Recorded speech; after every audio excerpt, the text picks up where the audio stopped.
Welcome to the Zoe Routh Leadership Podcast, where we share all things people stuff in leadership.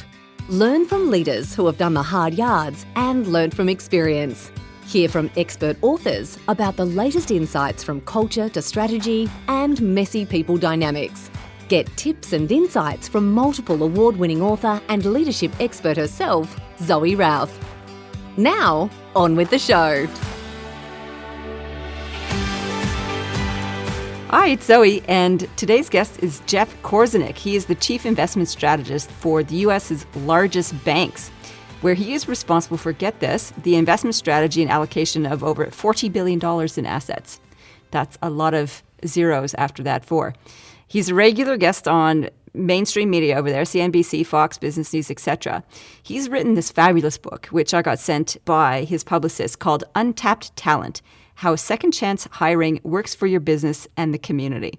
And I was really fascinated. Why is a banker writing about hiring prisoners or ex-cons or felons? Like, how do you get involved with that? That's actually my very first question to him. It's a fabulous story, and his story. And it's also fabulous what employers are doing in the U.S. to hire people who have been convicted of a crime, from misdemeanors all the way up to murder and so on. Fabulous insights from a leadership point of view, as well as a future for business involvement in reconstructing, redesigning societies and communities. Let's do it. All the way from Massachusetts, wonderful place. Welcome to the show, Jeff. Thank you so much. Great to be with you. I loved your book, as I was saying just before we hit record. Second chance hiring, I think, is an amazing concept. And before we get into the detail of that, though, I'm like, how does a finance guy get involved in prison reform?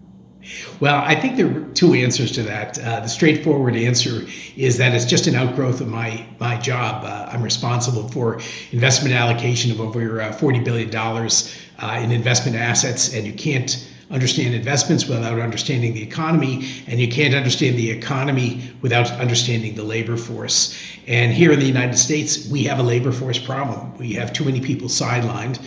And when I came to understand who was on the sidelines, I realized that we had social ills were playing a role in the U.S. economy to a degree we've never seen before. And one of the biggest opportunities to grow our labor force and boost our growth rate, economic growth rate, was by incorporating people with criminal records. And I started studying companies that had done this successfully, realized that they had consistent practices, and sharing those practices. So that's answer number one. And sorry to run on. Answer number two is I think you have to be primed for it emotionally. My dad was the one who did the heavy lifting in our family. He was first to go to college, very much a self-made man from deep poverty. And he never lost touch with his roots. And when I was a kid, 10 or 12 years old, I'd go with him on errands. And he called them errands. It was really an excuse to visit the old neighborhood. And one time I remember he introduced me to a friend of his. And we chatted, and after we walked away, my father mentioned he went to prison. And I asked for what? And he said for murder, a crime of passion. But my father said something then that's always stuck with me. He said he's done his time. And I think that resonates with me today and very much has opened my, if not my mind, my heart to considering this type of economic inquiry. Wow. I mean, that's at the crux of it, right? So as somebody who's not been involved in the prison system, hasn't met anybody who's been to prison, and I'm guessing that's quite a lot of people, actually. Depends who you talk to, I suppose. Are any crimes beyond redemption? I will give you my economic answer is no. If the courts decide that someone is not going to be serving a life sentence or be assigned the death penalty here in certain states in the U.S., they are coming out. And it's in all of our interests that they be given the opportunity to be the best people they can be. That being said, I certainly struggle with people who've committed crimes against children. That kind of thing is very difficult for me personally, but I also believe that it's in our interest that even people who have been convicted and done their time for those kinds of crimes should be given opportunities to rejoin society. Yeah, philosophically, it sounds important, and as a principle, it sounds important. I think, and you can tell me if I'm wrong, the biggest resistance people might have to this opportunity is like, how do we trust them? It's trust. It's a broad social stigma. People start with this concept of they hear felony conviction and they assume the worst. They assume it's someone who has done terrible, terrible crimes. And that's not always true. In fact, it's probably not even generally true.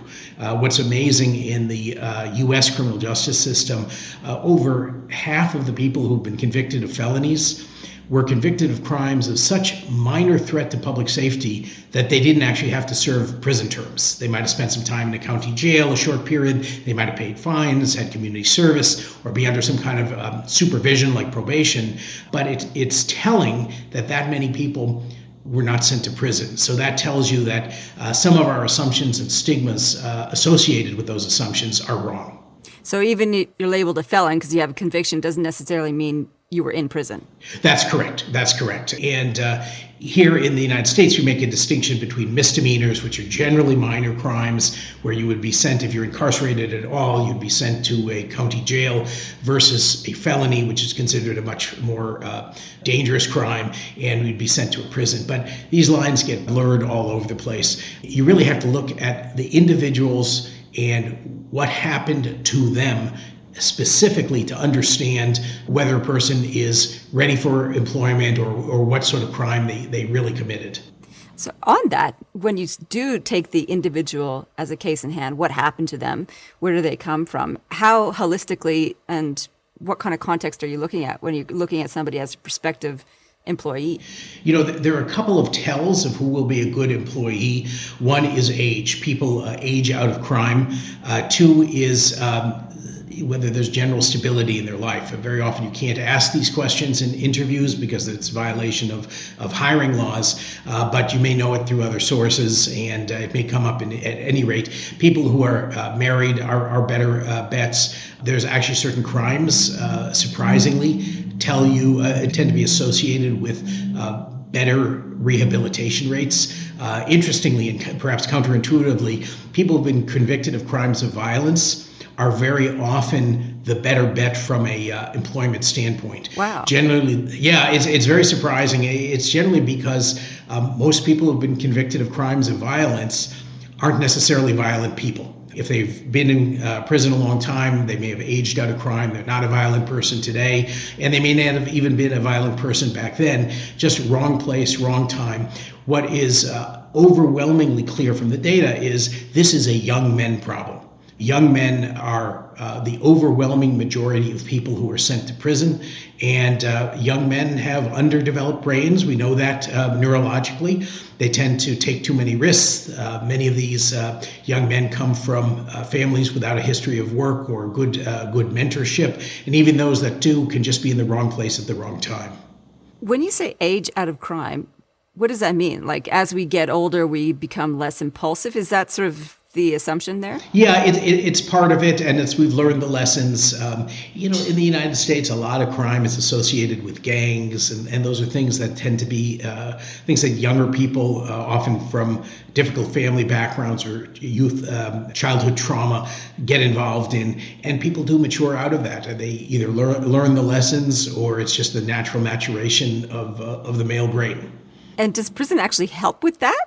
No, it probably makes it, sadly, it probably makes it worse. It really depends very much on the individual, their personal circumstances, and even the prison management. So there are best practices that are driven by data for prison reform. Things like being able to have better contact with family it leads to better rehabilitation. Certain types of programming lead to better rehabilitation. It's not an easy task. And when I recommend people consider hiring people with criminal records, it's not everyone. Not everyone is ready. Not everyone is capable. It's finding, of the millions and millions of people with a felony conviction, it's finding the ones who are ready. And that's the key. It's not a blanket solution.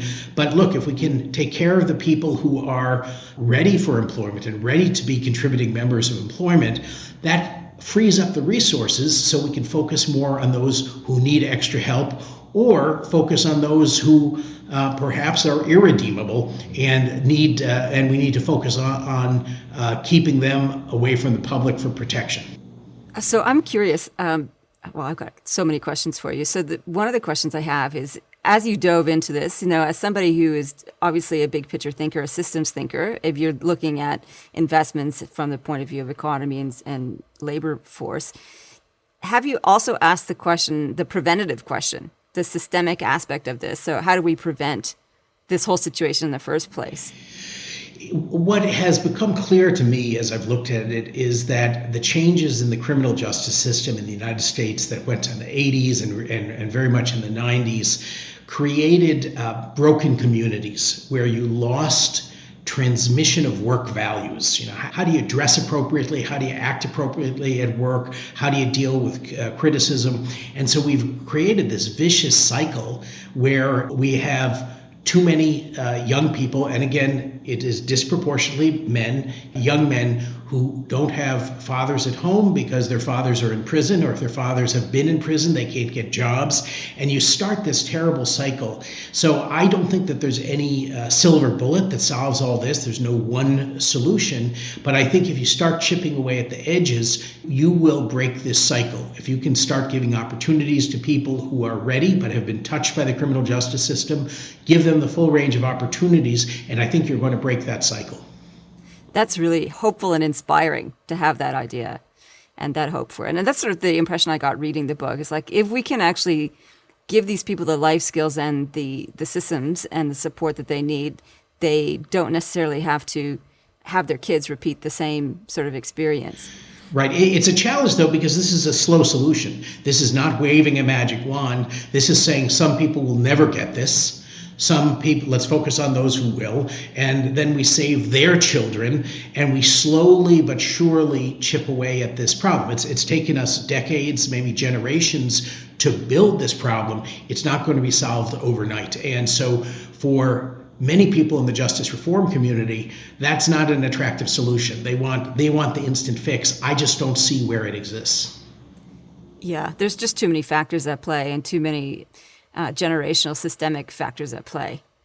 I'm interested now from a leadership point of view, the leaders who take this on. So business leaders who decide, I'm going to do a second chance program. Can you tell me a little bit about the ones that you know? Is there something specific about them that sets them up to be a good leader for these programs?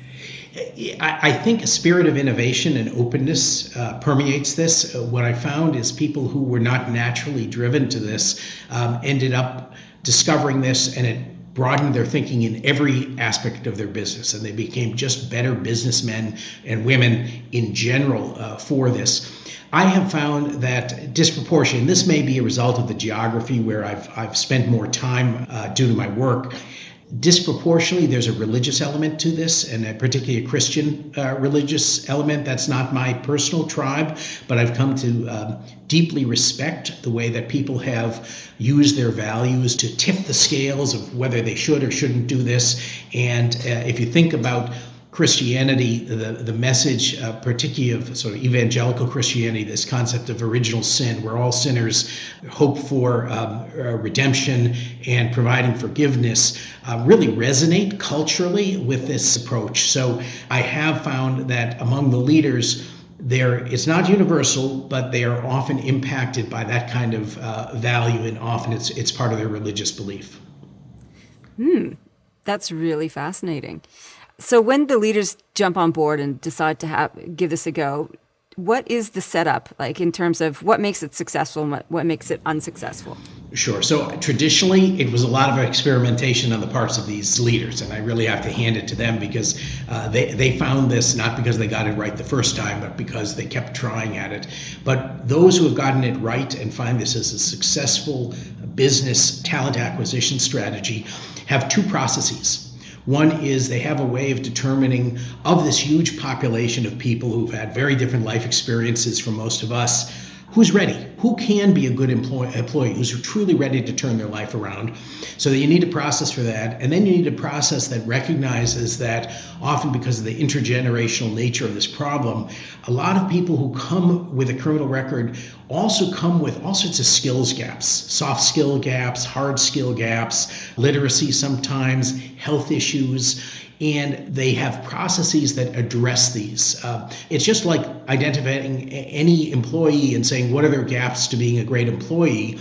this group, you have to identify those gaps. They're very different than someone who graduates from Harvard Business School, who will have their own gaps. These are different gaps, and usually they're not the direct result of a criminal record. They're the direct result of deep poverty and lack of mentorship.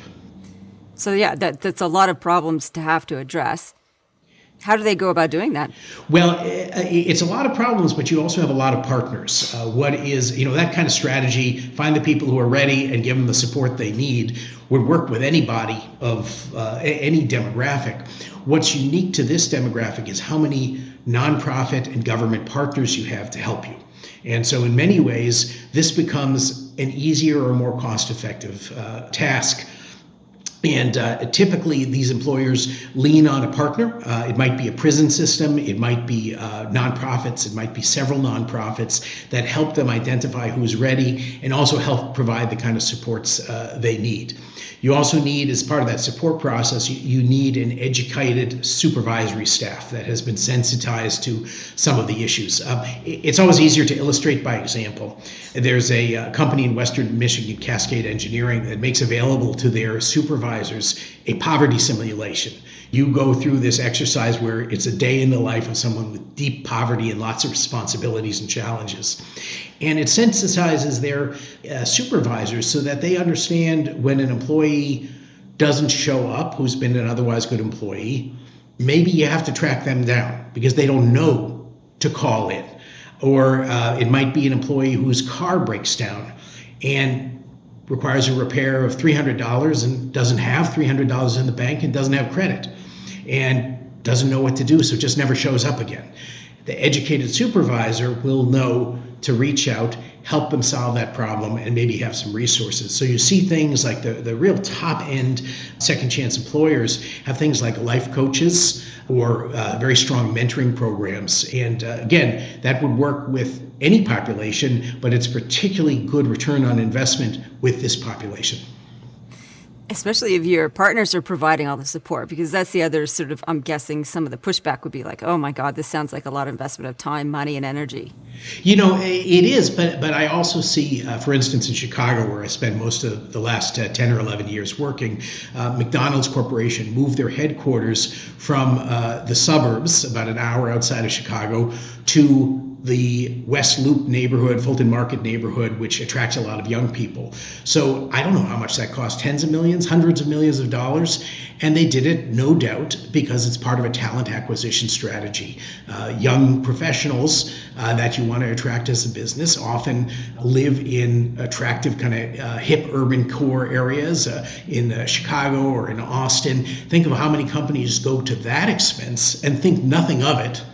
And here, these are much more minor investments, and you do have these partners. Now, in practice, you can't just keep taking from a nonprofit. They don't have the resources. You have to support them, sometimes financially, sometimes helping them raise money, sometimes in governance.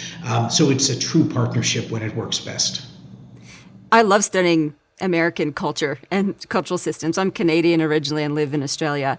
And so and my sister has married an American and got her American citizenship. So I feel a kinship with my American brothers, sisters, cousins.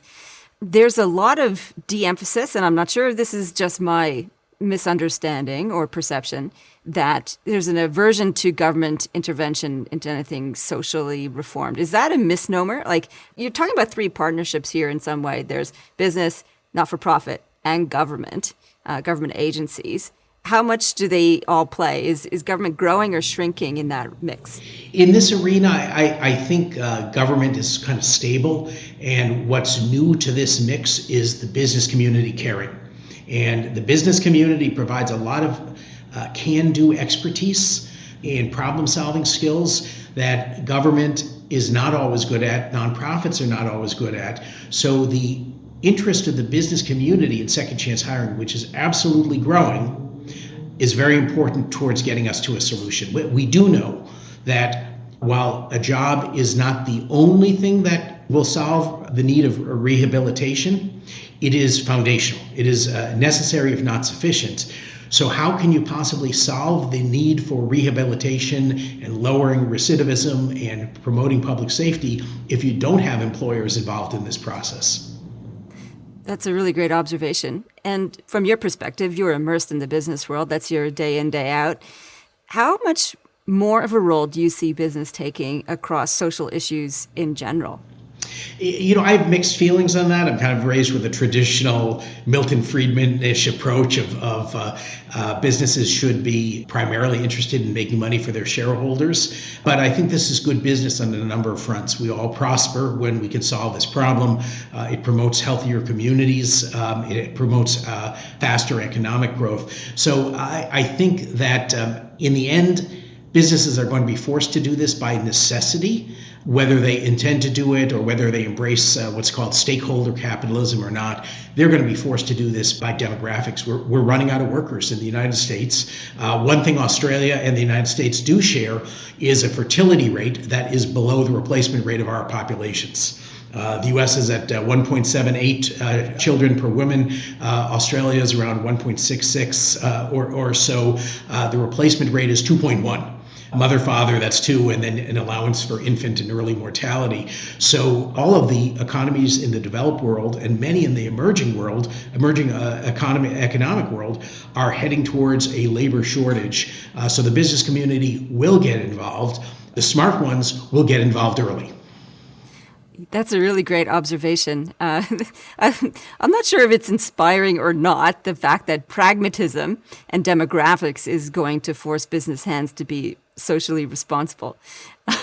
Well, we've tried it the other way, and it hasn't worked very well, right?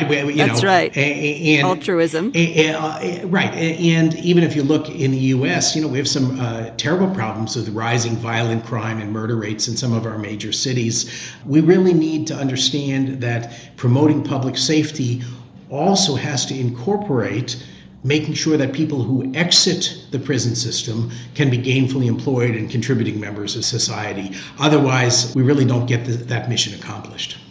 I love it.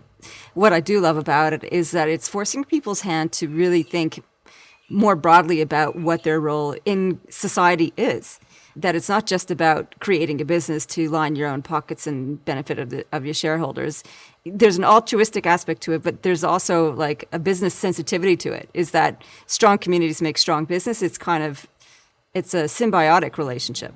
Yeah, it is. And working for a bank myself, people have asked that question, how can a banker be involved in this? And to me, it's very simple. Our commercial customers are running out of labor, so I'm helping solve their problems. And if it's adopted, it makes our communities stronger and better. I don't know a better role for a banker. There you go. Perfect.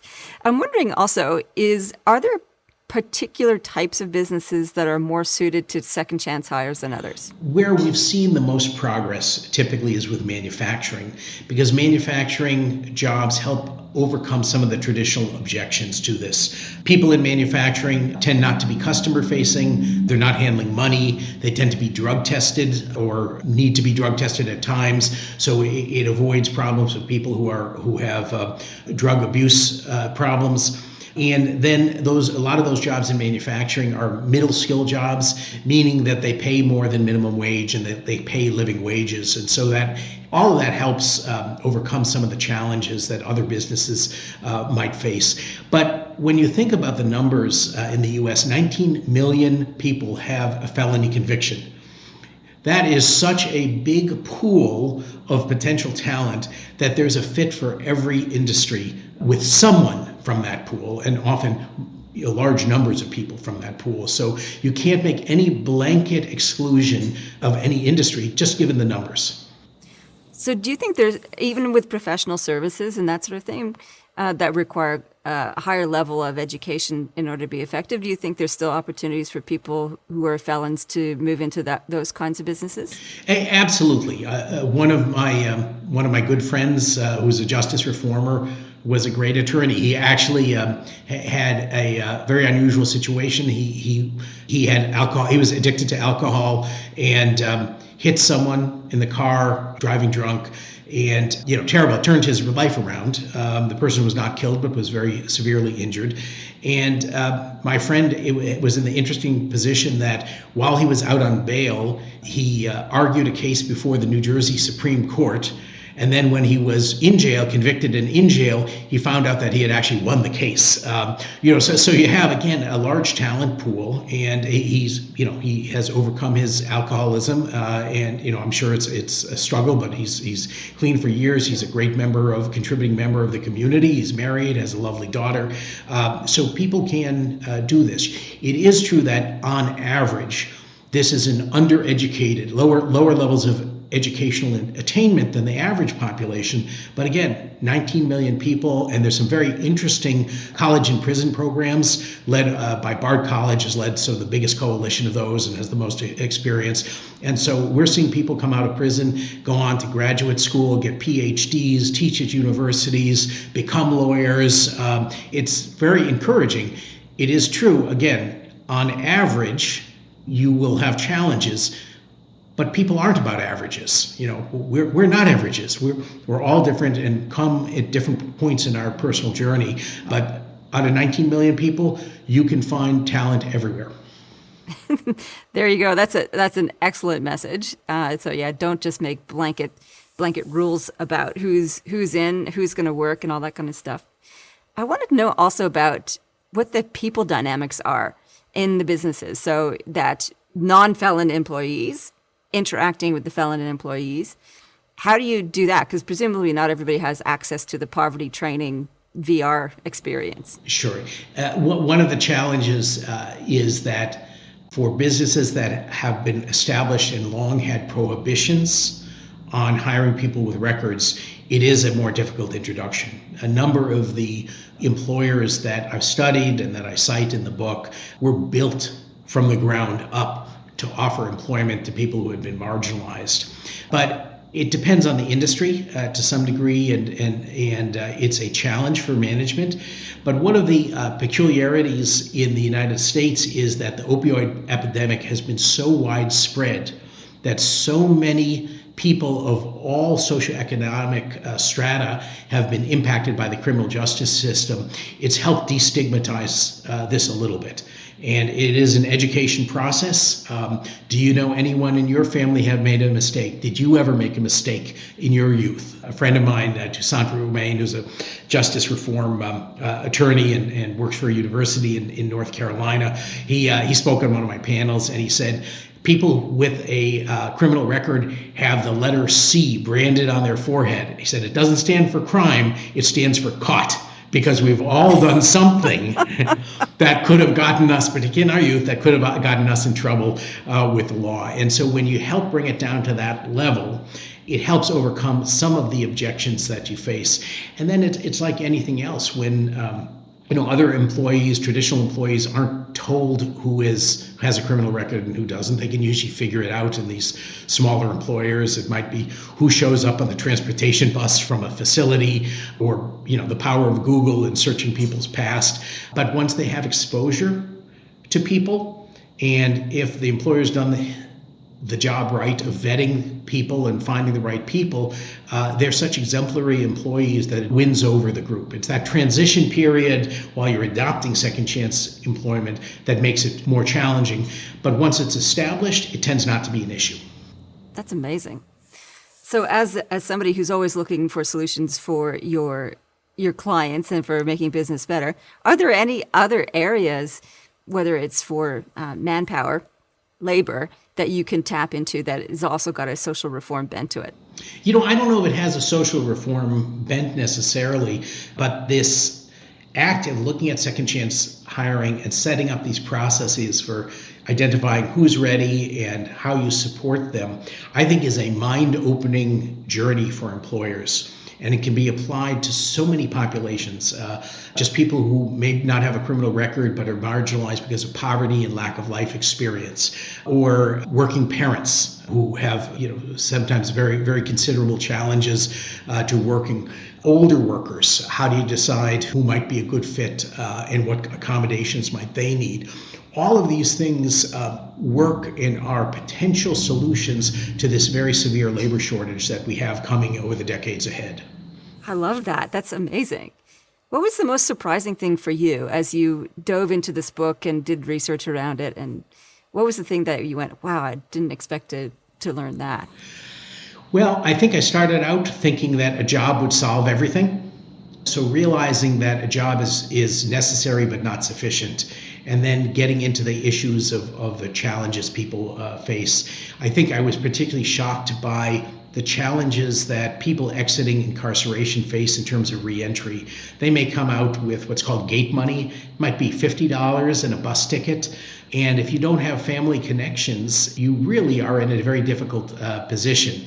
You may not have an ID. You may not have transportation. Your driver's license might have long since been suspended or expired.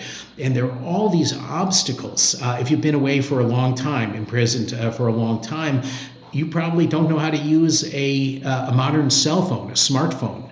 You might not have any experience with how you have to apply for a job online these days. And when you understand the mountain of obstacles that people face, you start to understand that the people who are knocking on an employer's door have overcome housing issues, transportation issues, technology issues, and it's actually a mark that they are people of character and determination, not flawed employees. That's a really great expose of what it's like to leave prison, which I don't think many people really think about, in the mainstream employment world anyway. It's like, what do you have to do to get here? Right. I mean, there's so many things that we take for granted that people with these backgrounds didn't have the luxury of taking for granted. Yeah, absolutely. And I was watching a movie recently where somebody left prison and they were given their whatever bus money. And I'm like, right. And then they just walk out into this empty road. I'm like, that's just so wrong. It's just setting them up for failure.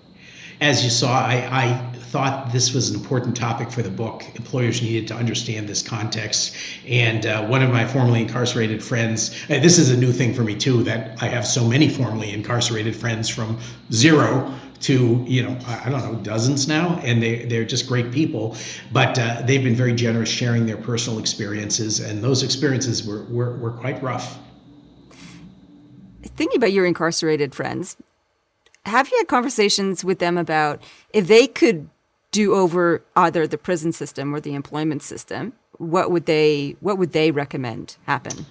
There's a wide variety of opinions on this. I think most of them, and this is probably just by the nature of what I do, would like the opportunity to get employed and not have that so much as a struggle. So what I'm doing tends to resonate with this population in all sorts of ways. And in fact, a philanthropist friend of mine who's in the investment industry was interested in the work, and he's very generously donated over 500 books that are being sent to prison libraries, because ultimately this book, while it's intended for a business audience, is a message of hope and optimism for people who are currently incarcerated. It says someone cares, and there are employers out there who value you as human beings and not just as the sum of your worst moment. I love that. Yeah, because one of the stories you tell in there, it's really stuck with me. It's how one employer has a sign up on their door saying, if you want a job, put your name on the wait list, and the next one, next job that comes open, you're up. That's it. Like no qualification. You just have a job. Yeah, that's the Grayston Bakery in Yonkers, New York, and the Open Hiring Foundation. They're tremendous people. It's not a model I actually recommend because it works for some. I think it will work in some cases. It's a little bit too much for conservative me, but the fact that it works in the places that have adopted it, which is a couple places in the US, one in the UK, and I think one in the Netherlands that I know of, says to businesses, if it can work with completely open hiring, imagine what would happen if you just applied a few screens and just said, okay, I'm not going to open the door. I'm just going to pick the cream of the crop as I see it. So I think it's a great affirmation that there's all sorts of possibilities and opportunities for talent acquisition that we're missing in this space. Coming back to your book, actually, because it is a massive undertaking to write a book, and especially one of this scope. What motivated you to want to pick up the pen and actually get it done? Oh, I think I felt I couldn't get the message out without it. In 2019, so prior to the pandemic, I think I flew 141 flight segments, and I had some weeks booked in 2020 that obviously got canceled, but I had 1 week where I was supposed to be in 6 cities in a week on this topic because there's so much demand for it. And I realized I just couldn't meet that demand. The other issue that came up is I realized businesses would get really excited. They'd come to a speaking panel or they'd read a short article I wrote, and they'd go back and want to get started. And they didn't have enough tools. And eventually they'd be beaten down by, maybe their head of HR or maybe their chief legal advisor. And the inertia and resistance to this kind of hiring does attract would make sure it didn't happen. So I realized that there's value in having a book as affirmation and a book that focuses on real live business owners who've done this successfully. So my hope is that this is a tool that will be used, and early indications are good. Oh, I hope so. I think it was a fabulous, well-written book, very compelling. The rationale for it, the case studies were great.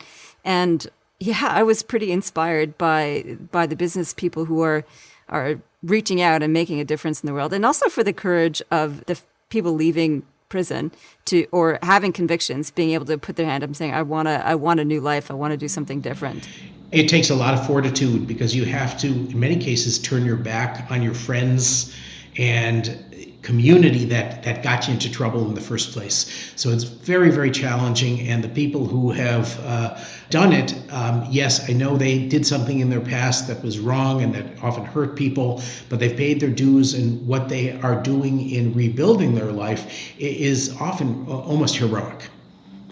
They've got to convince themselves that it's possible first. And then, to shed your past and to shed your community. That's not easy for anyone, let alone somebody who's got so many disadvantages they're facing down as well. Jeff, where can people find out more about you and your work? I do have a website, jeffkorzenik.com. If you can spell Korzenik, K-O-R-Z or Z-E-N-I-K .com, you'll find information about the book and about me. I do happen to be the only Jeff Korzenik on the planet, so if you even get close in a search engine to the spelling, you'll probably find me. And there's links to things I've written. I need to get it a little bit more updated to include wonderful podcasts like this and a few others that I've done, but that's a good starting point. And the book, of course, is available at Amazon and Barnes & Nobles and all the wherever fine books are sold.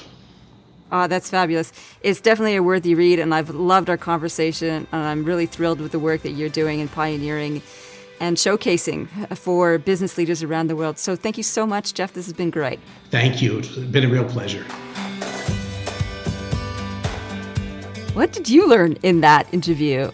For me, one of the things I learned in reading the book and also speaking with Jeff today is the reminder of the human story behind what we see in people.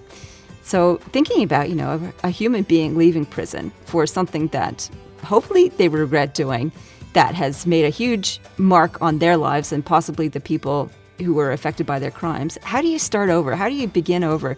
What resources have you got? What obstacles do you have to overcome? It's quite a powerful thought process to go through that, walk alongside somebody who's had to overcome so much. And so in this interview and in this story and stories of business owners, I think it's the story of compassion, the story of hope, and the story of courage. I love this. I hope you did too. I would love your feedback. Feel free to email me, zoe@zoerouth.com, or jot a note on the podcast page and the Facebook group, or reach out to me on LinkedIn. I love hearing from listeners. I love hearing what's made a difference to you. And be sure to pick up Jeff's book. I think it's a worthy read and an inspiring one. In the meantime, live well, lead well. You've been listening to the Zoe Routh Leadership Podcast with leadership expert Zoe Routh. For more about people stuff and to contact Zoe, go to zoerouth.com.